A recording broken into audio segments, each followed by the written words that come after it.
Everyone, welcome to my channel J tutorial. हम कर रहे थे क्लास 8 की साइंस का चैप्टर 16 दैट इज़ लाइट, जिसमें हमने लास्ट वीडियो में डिस्कस किया था आई के बारे में, उसके स्ट्रक्चर के बारे में। आज हम डिस्कस करने वाले हैं topic care of the eyes and what is Braille system. लेकिन उससे पहले जो मेरे चैनल पर न्यू हैं, मेरी वीडियो को फर्स्ट टाइम देख रहे हैं, वो प्लीज़ इसे सब्सक्राइब करना ना भूलें। चलिए स्टार्ट करते हैं। केयर ऑफ द आइज़, आँखों का ध्यान रखना। ये बहुत ज़रूरी काम है कि आपने अपनी आँखों का प्रॉपर क्या करनी होती है, केयर करनी चाहिए, ध्यान रखना चाहिए आपको अपनी आँखों का। क्योंकि आँखें जो हैं वो आपके बहुत ही नाजुक पार्ट होता है, क्योंकि इन्हें बोलते हैं ना सेंस ऑर्गन्स हैं। ये ऐसे सेंस ऑर्गन्स हैं, अगर आपको छोटा सा डिफेक्ट भी हो तो आगे जाके वो बड़ा बन सकता है। इसलिए आपको प्रॉपर केयर करनी है अपनी आँखों की। और अगर आपको आँखों में कोई भी प्रॉब्लम हो जाए तो आपको जाना चाहिए आई स्पेशलिस्ट के पास, ठीक है।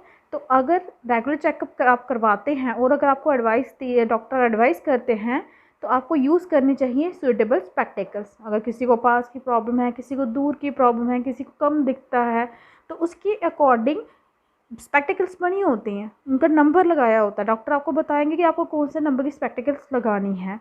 जैसा वो एडवाइस करेंगे उसी के अकॉर्डिंग आपने स्पेक्टेकल्स का यूज़ करना है। ज़्यादा नहीं, मतलब ज़्यादा थोड़ी भी नहीं होनी चाहिए, ज़्यादा भी नहीं होनी चाहिए लाइट, क्योंकि ये बैड है। लाइट इतनी ही आपको आपकी आंखों को मिलनी चाहिए जितने की आपको नीड है। अगर आप बहुत ज़्यादा लाइट में जाते हो, आपकी आंखें देखिए सहन नहीं कर पाती उसे।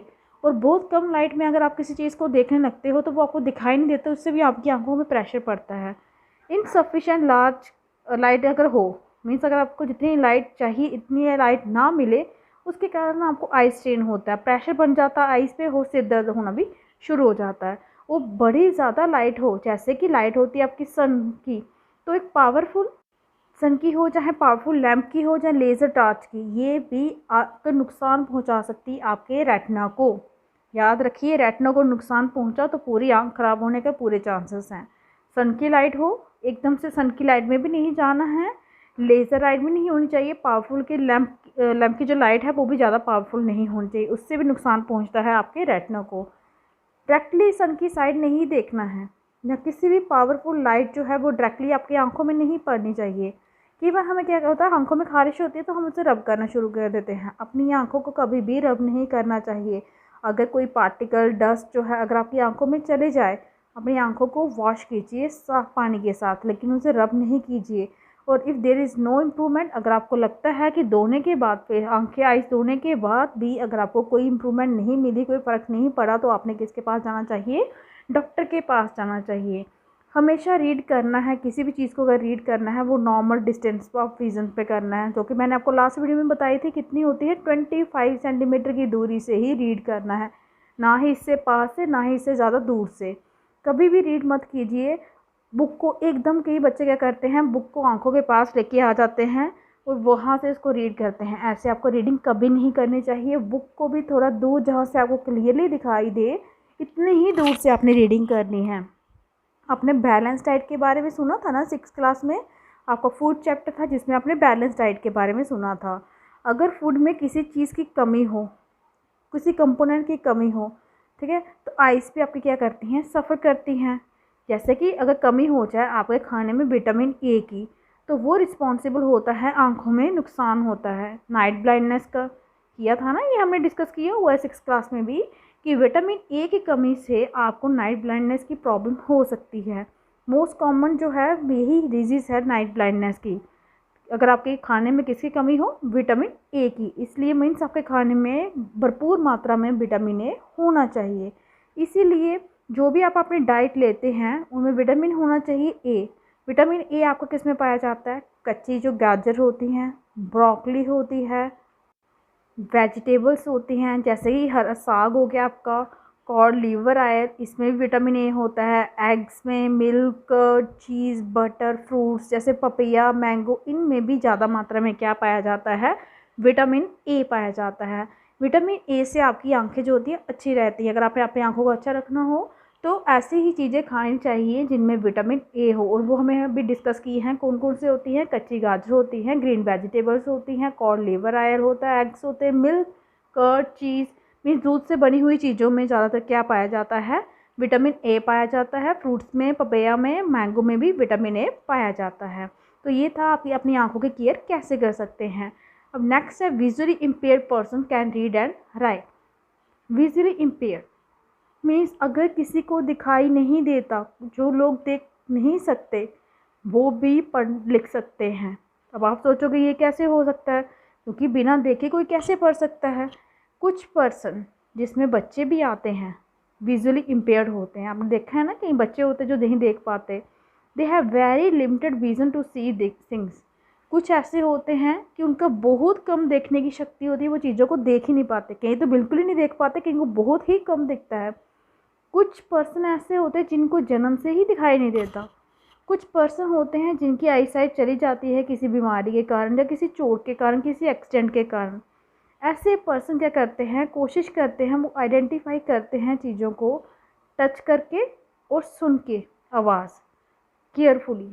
मीन्स वो जो अपनी मतलब एजुकेशन, रीडिंग और राइटिंग जो उनकी होती है वो उनके सुनने पे ही डिपेंड है और उनके टच पे डिपेंड है। चीज़ों को हाथों से टच करके पहले वो पहचानते हैं कि ये क्या है, और जो भी उन्होंने सीखना है वो आवाज़ को सुनते हैं ध्यान से, फिर वो समझते हैं कि हमें क्या पढ़ाया जा रहा है। वो अपनी सेंस जो होती हैं उनको और तेज़ बना लेते हैं। हम लोग सोचते हैं कि हमारी आंखें हैं तो हम बहुत अच्छा पढ़ते हैं, ऐसा नहीं है। हम बाकी अपनी सेंसेस का यूज़ बहुत कम करते हैं अगर हमें आंखों से दिखाई दे रहा है। जिनकी आंखें नहीं होती वो अपनी बाकी सेंसेस को स्ट्रॉन्ग बना लेते हैं। टच करने की सेंस, सुनने की सेंस, इनको क्या करते हैं, शार्प बना लेते हैं। और एडिशनली रिसोर्सेज भी बनाई गई हैं साथ में, जिनके कारण उनकी कैपेबिलिटी जो भी है उनके अंदर वो उनको डेवलप किया जाए। जो भी उनके अंदर कैपेबिलिटीज़ हैं ऐसे लोगों के अंदर, उनको क्या किया जाए, डेवलप किया जाए, बाहर लाया जाए और उनको हेल्प मिले। यहाँ पे देखिए, यहाँ पे पैराग्राफ में आपको बताया गया है नॉन ऑप्टिकल और ऑप्टिकल एड्स किनके लिए, विजुअली इम्पेयर्ड पर्सनस के लिए। नॉन ऑप्टिकल एड्स में आपके वो आगे विजुअल एड्स कौन से हैं, tactual aids. Tactual aids means जिसको आप टच करके पहचान सकते हैं, ठीक है। ऑडिटरी एड्स भी आते हैं, मीन्स आपको सुन के आप किसी के बारे में समझ सकते हैं। और इलेक्ट्रॉनिक एड्स भी आते हैं, वो चीज़ें जिनको बिजली से चलाया जाता है। विजुअल जो भी एड्स होते हैं देखने वाले, उनमें क्या होते हैं, मैग्नीफाई वर्ड्स, जो वर्ड्स होते हैं वो बड़े बड़े साइज़ के होते हैं। और can provide suitable intensity of light and material proper distances. उसमें क्या होता है, इंटेंसिटी जो है इतनी प्रोवाइड की जाती है ताकि जो मटेरियल उनमें जो यूज़ किए गए हैं वो भी प्रॉपर डिस्टेंस में रखे जाते हैं। जो आपके टेक्सचुअल एड्स होते हैं उनमें क्या आता है, आपका ब्रेल राइटर स्लेट और स्टाइलिस, ठीक है। ये सब आपके मॉडर्न जो टेक्नोलॉजी है ये वो बता रहे हैं। ये हेल्प करते हैं विजुअली चैलेंज पर्सन को नोट्स बनाने में, रीड करने में और राइट करने में। याद रखिए, ब्रेल राइटर स्लेट और स्टाइलिस का यूज़ किसके लिए किया जाता है, उन पर्सन्स को हेल्प करता है ये नोट्स बनाने में, रीड करने में, राइट करने में। वो जो ऑडिटरी एड्स हैं उसमें कैसेट्स होती हैं, टेप रिकॉर्डर्स होते हैं, टॉकिंग बुक्स होती हैं, पूरे चैप्टर की बुक्स होती है, वो उनको बेचारे वहाँ से सुन सुन के समझते हैं। और भी बड़ी सारी डिवाइसेस होती हैं। इलेक्ट्रॉनिक एड्स में आपके आ जाते हैं टॉकिंग कैलकुलेटर, बोलते हुए कैलकुलेटर, कंप्यूटर जो अवेलेबल होते हैं, वो परफॉर्म करते हैं बहुत सारे कंप्यूटेशनल टास्क। मीन्स उनको उन्हीं की अकॉर्डिंग जो है वो डिज़ाइन किया गया है। क्लोज सर्किट टेलीविज़न होता है, ये भी एक इलेक्ट्रॉनिक एड है। ये बहुत बड़े साइज़ का होता है, इस पर प्रिंटेड मटेरियल भी होता है, निकलता है, ठीक है। आजकल यूज़ किया जाता है ऑडियो सीडीज़ का, वॉइस बॉक्सेस का कंप्यूटर के साथ, जो कि बहुत ज़्यादा हेल्पफुल होता है सुनने में और लिखने में कोई भी टेक्स्ट जो हो। ऑप्टिकल जो एड्स हैं उसमें आपके आती हैं bifocal lenses, contact lenses, tinted lenses, magnifier और टेलीस्कोपिक एड्स। जब लेंस का कम्बिनेशन होता है उसको यूज़ किया जाता है रेक्टिफाई करने के लिए विजुअल लिमिटेशन। जैसे कि टेलीस्कोपिक एड्स जो हैं वो अवेलेबल होते हैं ताकि उससे हम क्या देख सकें, चाक बोर्ड और क्लास डेमोन्स्ट्रेशन पूरी क्लियरली उनको दिखाया जाए। ये उनके लिए हैं ऑप्टिकल जिनको आई का डिफेक्ट थोड़ा कम होता है, ठीक है। अब व्हाट इज़ ब्रेल सिस्टम, हम ब्रेल यहाँ पर समझ पढ़ रहे थे, ब्रेल सिस्टम है क्या। मोस्ट पॉपुलर रिसोर्स जो है, मोस्ट जो ज़्यादा यूज़ की जाने वाली है चीज़ रिसोर्स है वो विजुअली चैलेंज पर्सन के लिए जो नहीं देख सकते वो है ब्रेल। लुइस ब्रेल जो थे वो खुद विजुअली चैलेंज पर्सन थे, उनको खुद नहीं दिखाई देता था और उन्होंने ही डेवलप किया है ये सिस्टम उनके लिए जो नहीं देख पाते। और ये कब बनाया था उन्होंने, 1821 में। प्रेजेंट सिस्टम जो है अडॉप्ट हुआ ये 1932 में। इसमें ब्रेल कोड है, कॉमन लैंग्वेज में मैथमेटिक्स है, साइंटिफिक नोटेशन है, बड़ी सारी इंडियन लैंग्वेज जो हैं वो भी यहाँ पे हम रीड कर सकते हैं ब्रेल सिस्टम को यूज़ करके। ब्रेल सिस्टम में 63 डॉट पैटर्न्स करैक्टर्स होते हैं। हर एक करैक्टर रिप्रेजेंट करता है letter, combination of letter, common word या ग्रामेटिकल साइन। डॉट को अरेंज किया जाता है सेल्स में, जब वर्टिकल रोज में 3 डॉट्स को लेके। पैटर्न जो है डॉट्स का वो रिप्रेजेंट करता है कुछ इंग्लिश लेटर्स को और कुछ कॉमन वर्ड्स को, जैसे कि यहाँ पे दिखाया गया है CAT कैट, ये इनकी सिंबल है, ये C की, ये A की, ये T की, एंड ये एंड की सिंबल, ये कॉमा। ये एग्जाम्पल डॉट पैटर्न यूज़ किया गया है ब्रेल सिस्टम में। इनको वो क्या करते हैं, इनके ऊपर फिंगर घुमाते हैं। जो विजुअली चैलेंज पर्सन होते हैं इनके ऊपर फिंगर घुमाते हैं, उनके अकॉर्डिंग वो इनको समझते हैं और रीड करते हैं। ये पैटर्न जो हैं ये इम्बॉस किए जाते हैं, मतलब छपाए जाते हैं ब्रेल शीट पे और हेल्प करते हैं विजुअली चैलेंज पर्सन को वर्ड्स को पहचानने में जस्ट टच करके, ठीक है। और to make them easy to touch the dots are raised slightly. उनको टच करने से समझाने के लिए इनको डॉट्स को स्लाइटली उभारा गया होता है, क्योंकि अगर पेज के ऊपर आप इन डॉट्स को टच करोगे आपको नहीं पता चलेगा, लेकिन इनको उभार के बाहर लिखा गया होता है कि इनको महसूस हो कि ये कौन से डॉट बने हैं, किस शेप में हैं।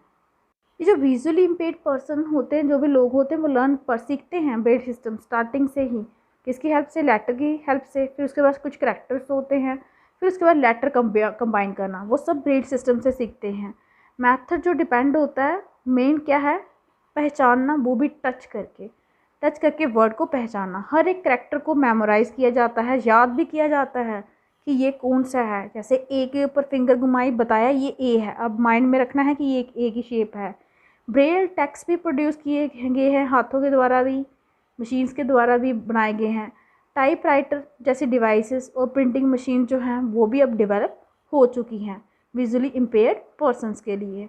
तो ये था हमारा आज का topic, care of the eyes और व्हाट इज़ ब्रेल सिस्टम, जो कि कंप्लीट होता है। इसके साथ ही आपका चैप्टर 16 भी कंप्लीट होता है। आई होप कि आपको अच्छे से समझ आ गया होगा। अगर आपको मेरी वीडियो अच्छी लगी हो तो प्लीज़ इसे लाइक कीजिए, शेयर कीजिए, चैनल को सब्सक्राइब कीजिए, ताकि आपको मेरी लेटेस्ट वीडियो जो है वो टाइम टू टाइम मिलते रहे। आज के लिए इतना ही, थैंक यू।